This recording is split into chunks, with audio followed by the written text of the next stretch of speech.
Hey, how's it going guys? I'm Ryuz and welcome back to my channel. I hope you are doing well. This week, I'm actually going to show you my second take of Momiji.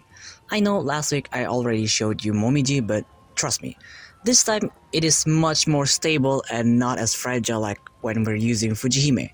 And it brings back our old friend from the classic pack. So without further ado, let's jump into the deck rundown, shall we?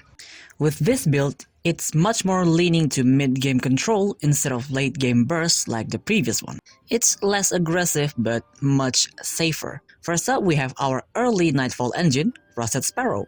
You'll be seeing him a lot in Nightfall builds, and for good reason. And this is the most effective way of using him. It is expensive though, but his SSR is really freaking good, so I would recommend getting it regardless. The next card is our second Nightfall engine, Ushi no Toki. She's my favorite Shikigami in the new pack, so I will definitely make a dedicated video about her in a later date. For her, I'm bringing one Cursed Pitten. This is a great card to trigger your Wara Ningyo effects, especially for substitution and cursed. Then we have one Doll Maker. I'm bringing this just to speed up our Nightfall. Gain. Once you reach Nightfall 5, you can just switch to Doll Master. Then we have two Doll Master. This card is great. Not only it summons a Wara Ningyo, it immediately damages them, so it triggers their effects. So this is definitely a 2-off. Then we have two Cursed Wara Ningyo. This one is up to your taste. You can bring whichever Wara Ningyo you want, but I like Cursed the best because it just straight up deletes your opponent's stuff instead of delaying their plans. And then we have to evolve. This one is also optional. This is just a flex option, but if you don't have it, you can bring any other cards that you have. Then we have our old friend Momo. Man, it's been a really long time since I used Momo.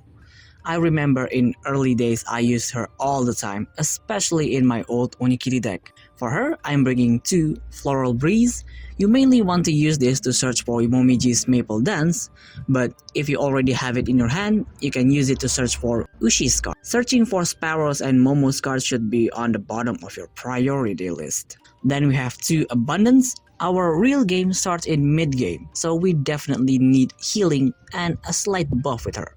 Then we have two Momo Breeze. A standard revive card with haste is always nice to have. Then we have one Bloom and one Evolve. The Evolve is just really nice to have because it buffs up your Shikigami permanently. You don't need her SSR because Sparrow will revive our Shikigami continuously with his field. And as for Momiji, the one card I changed is the targeting spell. Now I'm bringing the level 1 form instead. Because we're bringing Momo, you can use this card without worrying about Momiji dying. And even if she does, you will probably get 2 Nightfall points from it. The rest of her cards stay the same like in the previous build. And that's about it for the deck rundown. This is definitely a much better deck than the previous one. And it's less stressful because you don't need to protect Fujihime. Anyways, let's see what the deck can do. So let's move on with the replays. Our first matchup is against the standard Nightfall deck. I think for this meta, any deck that can kill this standard setup consistently is pretty good to use in ranked. We get the second turn, which is pretty fine since we're not bringing Fujihime. They will just move Kubinashi forward and pass.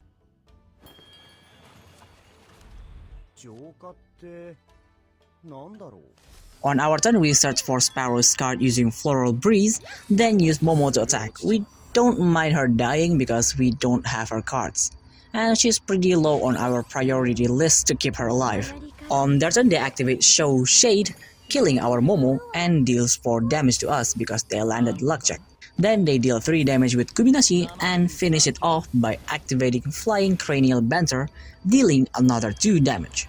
That was actually really nice. 3 Nightfall points in one turn is pretty impressive, but it looks like there are low on hands. On our turn, we're just going to put Sparrow as a blocker and pass. We can take our time, our real move starts at level 2. On their turn, they put Sparrow's level 1 form. Ooh, that's spicy, very nice. Then use him to kill our Sparrow and pass. Alright then, we'll start erasing their stuff. we put Doll Master on Ushi no Toki, then activate Cursed Waraningyo on their Ushi so that they can't gain more Nightfall points with her cards, and we pass.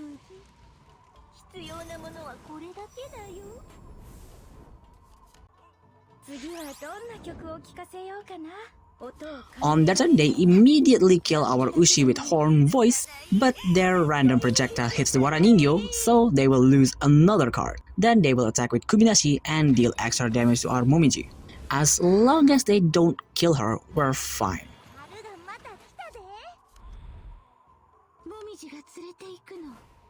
On our turn, we put Maple Dance on Momiji, then use Momo again as a blocker and pass. On their turn, they will evolve Sparrow, then use Kubinashi to kill our Momo. That was smart. By killing him, they didn't let us gain Nightfall points, but they will still take the damage from Maple Dance. On our turn, we're just going to attack with Sparrow and pass. We don't want to use the Night Rest just yet.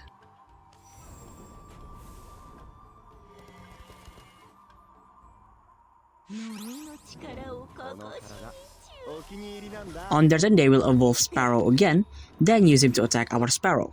Then at the end phase, the Territory Bozu explodes, and we gain 1 Nightfall. On our turn, we put Doll Master on Ushi no Toki. Momiji's skill activates, dealing 1 projectile. We activate Night Rest on Kinara, the extra damage will hit their Sparrow, and we will take 5 damage projectile because of the form effect. That hurts, but it is much better than sacrificing our Shigami to kill him.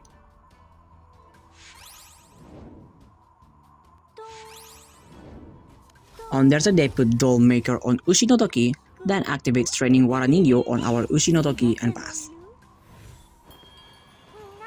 This is annoying because at the start of our turn we will gain Nightfall and Momiji will damage the Waraningyo, so our Ushi will get stunned.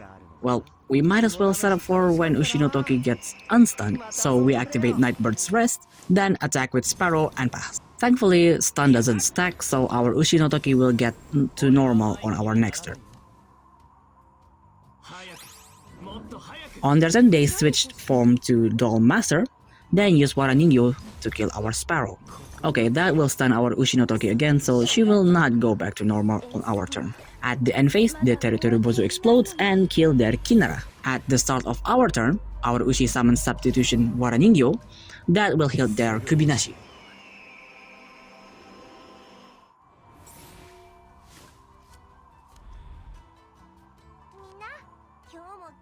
We then activate Bloom that will heal our Ningyo, that we can use to smash for 5 damage and pass.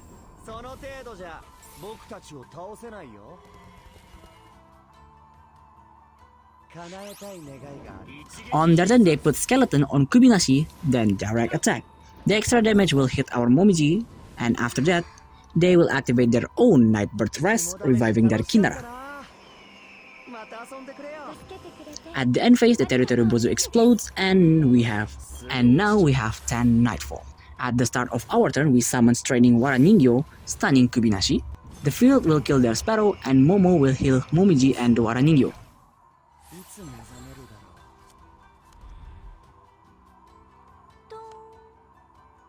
We activate Ushi's Evolve, but instead of Substitution, it summons Curse instead. RNG be fucking with us sometimes. So we're just going to smash their Kubinashi with the Waraningyo and pass. But this is the spicy part. On their turn, they summon a Cursed Waraningyo, burning our Sparrow card, and Nightbird Rest will revive their Sparrow.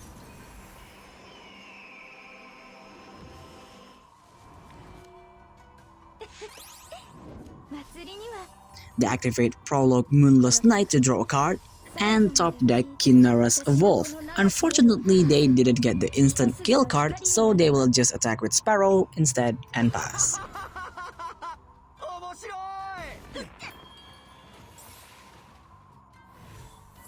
Now you might be thinking, how the hell do we come back from here? We're going to use the same power as they did by top decking Momiji's Evolve. After that, we kill both Kinara and Sparrow using the Waraningyo.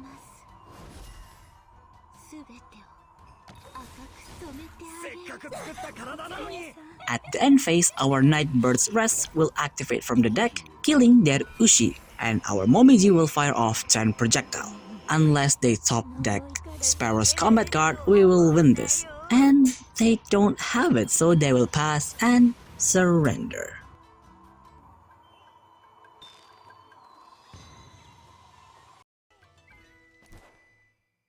Our second battle is up against fragile aggro Kanko. This deck used to be really damn powerful, but after Kanko got nerfed 2 times, he's pretty much dead now.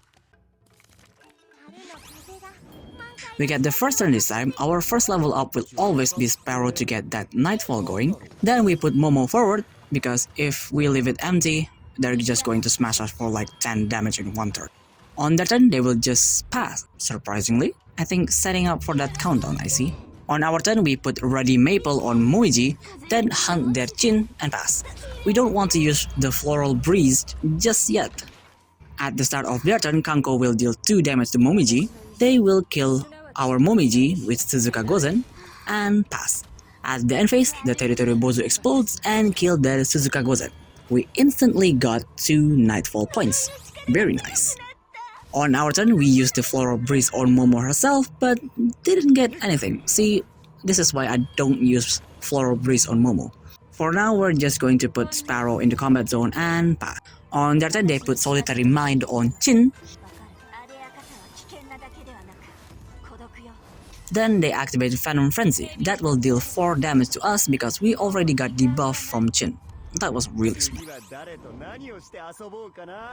On our turn, we evolve Sparrow, then use him to poke again and pass.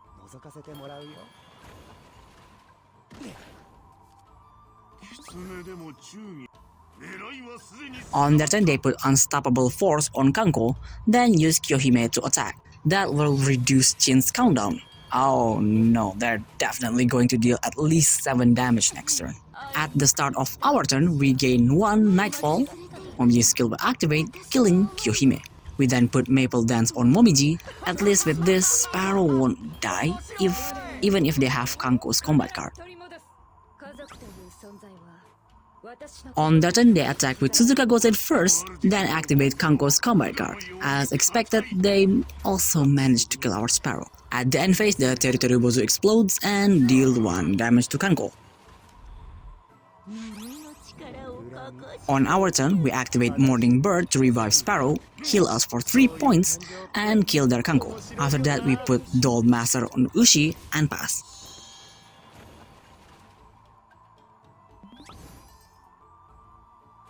On their turn, they will attack with Suzuka, then activate Chin's Feathers, killing our Sparrow while also putting a body in the combat zone. That was nice, but also looks very desperate. On our turn, we summon a substitution Wara Ningyo,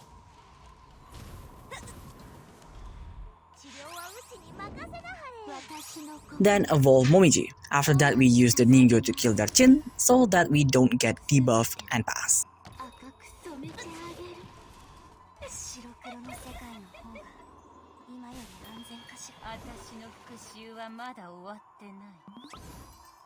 On their turn, they attack with Kyohime, then activate Nameless Venom. That will deal 8 damage to us, and they will pass.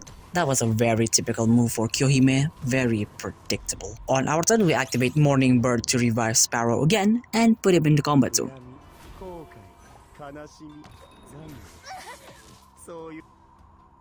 Then we attack with Momo to kill their Kyohime and pass.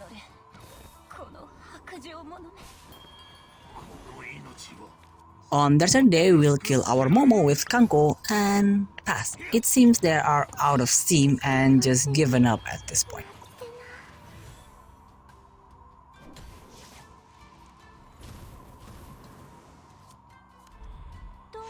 So on our turn, we activate Nightbird Rest, we gain Nightfall points, that will kill their Kanko, and we're just going to pass because at the end phase, Momiji will deal 10 damage and we win the game.